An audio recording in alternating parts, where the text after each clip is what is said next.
pekerja lapangan jurusan Agribisnis Fakultas Pertanian Universitas Lampung tahun 2021, kelompok 21, mempersembahkan.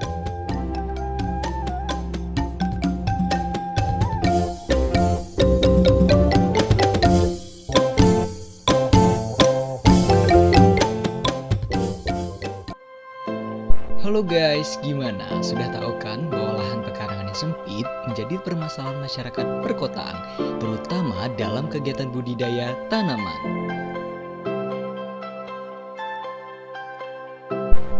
Budidaya tanaman menjadi hal yang sangat penting untuk kita kreatif dalam memanfaatkan lahan pekarangan yang ada.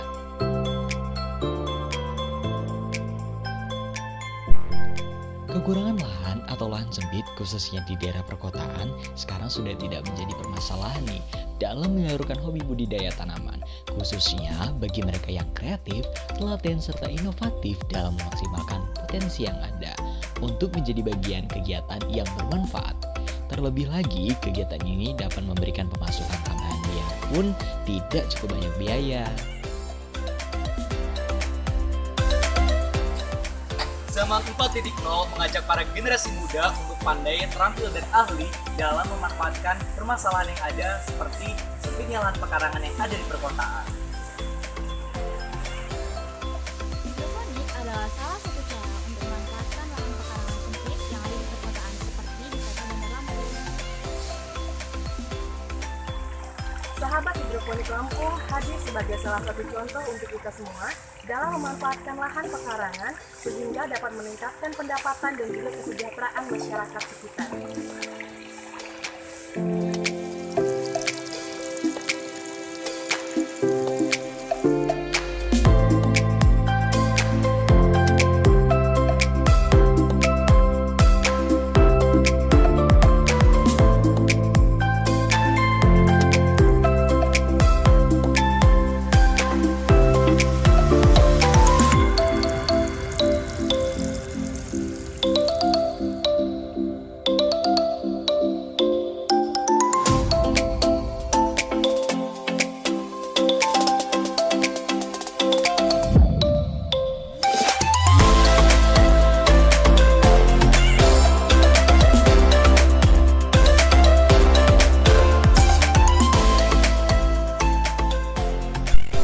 Gimana? Tertarik untuk budidaya tanaman hidroponik?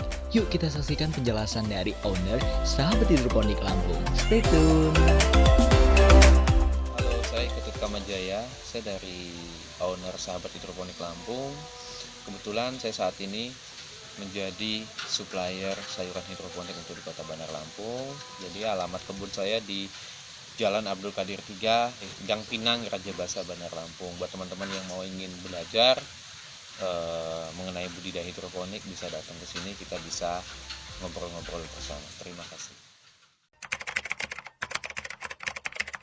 Jadi pendiriannya mulai dari tahun 2014. Kita memang suka di bidang pertanian, kebetulan juga hidroponik kan salah satu budidaya modern ya. Itu alasan.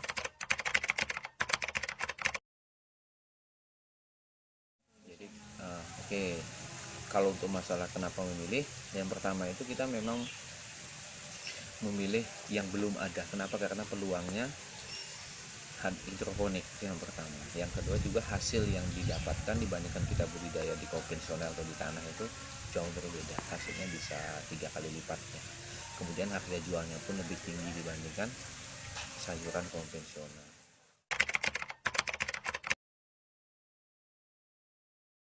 Kalau untuk hasilnya memang dari semua kebutuhan, semua perawatan itu dia lebih maksimal dibandingkan di tanah. Begitu. Kemudian untuk harga jualnya juga lebih tinggi.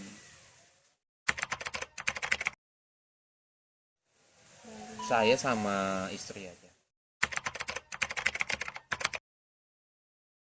Oh, kalau kendala itu udah pasti dari gagal panen, udah gitu dari bangunan greenhouse-nya, kemudian dari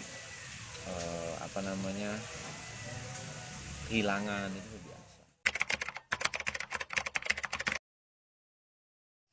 Satu dari serangan hama. sama teledornya karyawan.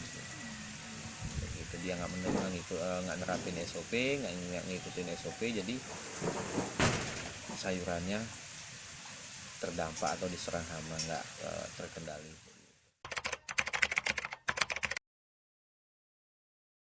Modalnya berapa ya? Awal kita mulai nanam ya. Iya. Awal kita mulai nanam itu modalnya cuman berapa ya? 100.000 nggak sampai. Kenapa? Karena kita hanya beli mesin, peralatan yang lainnya minta semua. Kayak rock pool, media tanamnya itu kita minta, kebetulan di Amazing Farm. Jadi pulangnya kita ambil yang bekas-bekas yang nggak terpakai, kita kumpulin, kita bawa pulang ke sini, kita buat nanam gitu. Jadi kita hanya beli mesin sama nutrisi waktu itu, nggak sampai 100.000 awal mulai nanam ya. Kemudian kalau untuk modal usaha awal itu sekitaran 10 jutaan di sini dari 2018. Sebelum dari 2014 sampai dengan 2018 itu di Miling di BKP. Awalnya itu jenis cuman selada sama sawi ya, selada sama sawi. Kalau sekarang banyak jenisnya, ada berapa, ada 16 jenis. Dan 16 jenis kayak ada selada, pakcoy, caisim, bayam, kemudian pakcoy putih, kangkung, siomak, banyak, ada daun mint, kucai dan lain-lain. Mesin pompa air, generator, genset, alat penyimpanan sayur, showcase, terus apa lagi, TDS. Pokoknya kita pakai NET, natrium film teknik. Tuh kita pakai itu. Kan banyak tuh, ada NET, ada DFT, ada rakit apung, ada wick, ada stick, drip, ada dark bucket, banyak. Jadi kalau untuk NET kita lebih satu lebih mudah, yang kedua juga kita bisa mempercepat atau menstabilkan standar dari produksi. Jadi kalau lain dari seperti itu biayanya lumayan besar untuk membangunnya, kemudian banyak resiko. Gitu. Kalau ini sedikit ada plus minusnya juga. Per bulan sekitaran puluhan juta. Jadi kalau untuk dijual kita masih di seputaran Kota Bandar. Kafe, resto sama store market, bukan mall. Oke, untuk harapan kedepannya itu banyak petani milenial yang tumbuh. Kenapa? Karena petani itu sangat keren ya. Yang kedua, keberlangsungan bangsa Indonesia ada di tangan petani muda saat ini. Kalau petani muda aja nggak ada, siapa yang ngasih makan bangsa Indonesia? Masa harus impor terus? Iya nggak? Kalau ada yang bilang petani itu pekerjaannya nggak bagus, jangan percaya. Banyak kelebihan petani. Yang pertama, hasil kita yang menentukan, pekerjaan kita yang menentukan, hasilnya lumayan, ya. Tapi petani yang mempunyai pemikiran atau yang berpola pikir usaha tani ya, bukan petani tradisional seperti itu. Gitu. Keren pokoknya petani. Semuanya bisa. Mau kemana? Bisa semua. Kita mau jadi pegawai bisa. Kenapa? Saya petani nih. Udah banyak atau ribuan pegawai yang saya ajarin untuk bertani. PNS juga begitu, polisi juga begitu, BUMN juga begitu. Oke, kesehatan juga begitu. Jadi jangan malu, jangan pernah malu jadi petani.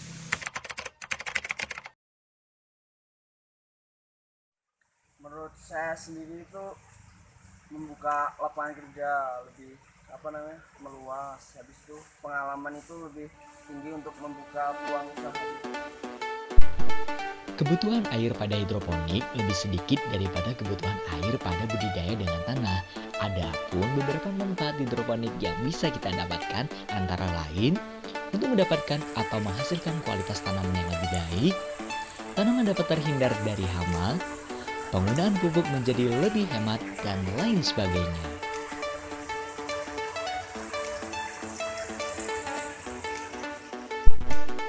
Yuk menjadi bagian dari petani milenial agar kita mampu berperan aktif serta mengoptimalkan kegiatan kita dalam penguatan agribisnis untuk kesejahteraan petani di era revolusi industri 4.0. Majulah pertaniku, jayalah bangsaku.